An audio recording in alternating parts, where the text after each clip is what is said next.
दिल के मुकाम पे दबाव रहता है, दर्द रहती है, खचाव सा पड़ता है, ऐसे लगता है जैसे हार्ट अटैक होने वाला है। ये दिल के मुकाम पे दबाव और ये पट्ठों में दबाव रहता है। बेसिकली मरीज़ बहुत परेशान हो जाता है जब उसको ये वाली कैफियत महसूस होती है।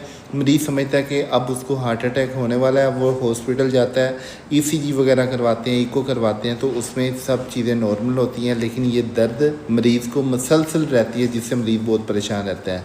बेसिकली होता ये है कि ये तज़ाबियत का प्रॉब्लम है, जिस्म में खुश्क की तज़ाबियत एसिडिटी बड़ी होती है। ऐसे मरीज़ों को गैस का प्रॉब्लम बहुत होता है, कब्ज़ भी होती है, खाने के बाद पेट में बोझ भारीपन भी होता है, सर में दर्द, दबाव, आँखों पे बोझ, मुंह गला खुश्क, मुंह का जायका ख़राब, पेट में गैस का एक ही दफ़ा दबाव उठता है। और ये गर्दन कंधों के पट्टे खींचे होते हैं। जिस तरह ये पट्टे खींचे होते हैं गर्दन कंधों के, इसी तरह हमारे दिल के मुकाम के इर्द गिर्द भी पट्ठों का एक शिकंजा होता है, जिसने दिल को कवर किया होता है, जो दिल के इर्द गिर्द हफाजती तय के तौर पे काम करता है। तो जिस तरह ये पट्टे खींचे जाते हैं, इसी तरह हमारे दिल के इर्द गिर्द पट्ठों का शिकंजा जो है वो पट्ठों के खिंचाव की वजह से थोड़ा दबाव में आता है। तो हमें दबाव की वजह से दिल के इर्द गिर्द सारी दर्द होती है, और ये सारे पट्टे बाजू की तरफ भी जा रहे होते हैं, जिससे हमें बाजुओं में भी दर्द और पेन शुरू हो जाती है। तो ये पट्ठों के खिंचाव का प्रॉब्लम होता है। जिस तरह ये पट्टे खींचे जाते हैं, उसी तरह दिल के इर्द गिर्द वाले मुकाम के पट्टे खींचे जाते हैं, और इस कंडीशन में पूरे जिस्म के ही पट्टे खींचे जाते हैं। तो मरीज़ डर जाता है कि शायद हार्ट अटैक ना हो। ये हार्ट अटैक नहीं होता है इस कंडीशन में। हो भी सकता है अगर मरीज़ का प्रॉब्लम बहुत ज़्यादा हो, बहुत बड़ा हो, खून बहुत गाढ़ा हो, खून के अंदर क्लॉटिंग हो। तो अदरवाइज़ जब कभी कभी ये प्रॉब्लम हो तो फिर हार्ट अटैक नहीं होता। अब आप पट्ठों की ताकत के लिए अद्वियात लेंगे, जो कि आपको फ़ायदा नहीं देंगी बल्कि आपके प्रॉब्लम को बढ़ा सकती हैं, क्योंकि पट्ठों के ताकत के लिए जितनी ही अद्वियात होती हैं वो सारी खुश्क गर्म होती हैं, गर्म खुश्क होती हैं, उनमें खुश्की के असरात होते हैं, गर्मी के असरात होते हैं। लेकिन जिस मरीज़ को ये प्रॉब्लम महसूस होता है उसके जिस्म में पहले ही खुश्की भी है और गर्मी भी हो सकती है।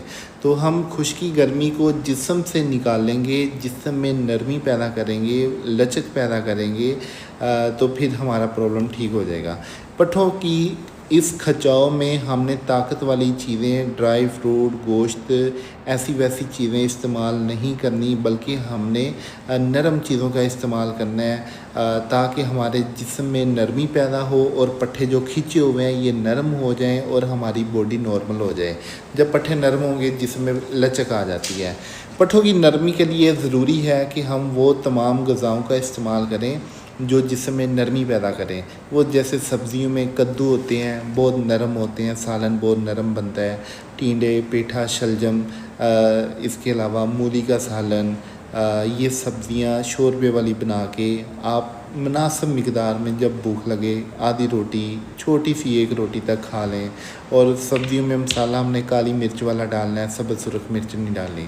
बाकी लहसुन, अदरक, प्याज, ज़ीरा, धनिया, हल्दी अपने हिसाब से जायके के मुताबिक आप ज़्यादा भी डाल सकते हैं। तो जब भूख लगे आप फिर खाएं, बार बार भूख लगे आप बार बार खाएं, लेकिन खाना थोड़ा थोड़ा है, एक ही दफ़ा पेट भर के खाना नहीं खाना। मीठे में आप गुड़ वाला दलिया दूध के बगैर बना के खा सकते हैं। फलों में तरबूज खाएं, खरबूजा खाएं, पपीता खाएं, नरम मीठे मीठे अमरूद खाएं, लेकिन काला नमक, काली मिर्च लगा के खाएं। इस डाइट को फॉलो करने से बहुत बेहतरी होगी आपको। अगर आपका मसला पुराना बहुत बड़ा हुआ है, बहुत ज़्यादा है, तो फिर आप खुश्की तज़ाबियत की दवाई ज़रूर लें। हमारी खुश्की तज़ाबियत की दवाई सर से लेके पाँव तक पूरी बॉडी को कवर करती है, पूरे जिस्म में खून में रुके हुए गंदे फासद मवाद को खारिज करती है, क्लॉटिंग को ख़त्म करती है, पूरी बॉडी को नॉर्मल करती है। तो उससे सारे जिस्म में रिकवरी होती है और पूरा जिस्म बहाल हो जाता है।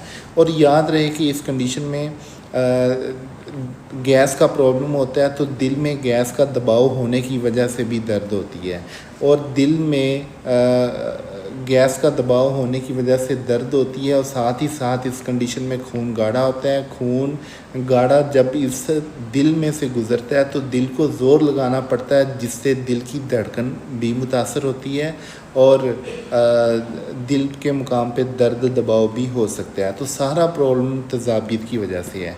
हार्ट अटैक भी तजाबीत की वजह से होता है।